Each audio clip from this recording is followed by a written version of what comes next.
Hello, friends! How are you doing? We are so excited to see you today. Sister, has it ever happened to you that you just get used to seeing something all the time and you forget how important it is? Yes, and this is actually what could happen to us with the Eucharist.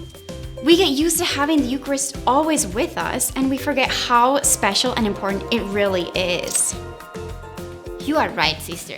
This is what the Eucharistic revival is all about. Let's share more with our friends about this historic movement that is happening in the church here in our country. First, there are two parts to this Eucharistic revival. Wait, what is a revival anyway? A revival is a reawakening. So, if it is a Eucharistic revival, it wants to reawaken our love for the Eucharist. The Church teaches us that the Eucharist is the source and summit of our lives. It should be something that affects all aspects of our lives. The Church also teaches us that it is a sacrament of love that fills our minds with grace and is a pledge of future glory. Wow, that is incredible. Exactly. The first goal of the Eucharistic revival is to encounter Jesus in the Eucharist. The bishops of the United States, our church leaders who have organized this revival, want each one of us to have a personal experience with God, who is present in the Eucharist. Yeah, the Eucharist is Jesus Christ himself. Every time we receive the Eucharist at Mass, or go to adoration to pray, we encounter Jesus. These can be powerful moments for people, even life-changing.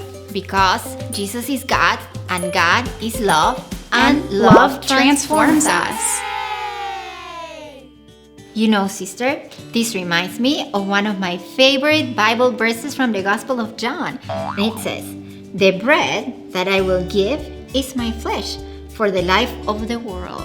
The bread that I will give is my flesh for the life of the world. Wow, Jesus gives himself to us in the form of bread, which is the Eucharist, so that we can have life in him. What a great gift. Anytime we receive a gift, we want to share it with others, right? Receiving the gift of Jesus in the Eucharist is a gift we can't keep to ourselves. We have to share it with others. And, like St. John tells us, this gift is for the life of the world. The whole world. The second part of this revival is this mission. To bring God's life to the world through our encounter with him in the Eucharist. That is a pretty special mission. And this is a mission for me and for you. We should always go to Mass on Sundays, but we can also try to go to Mass as often as we can, even on weekdays.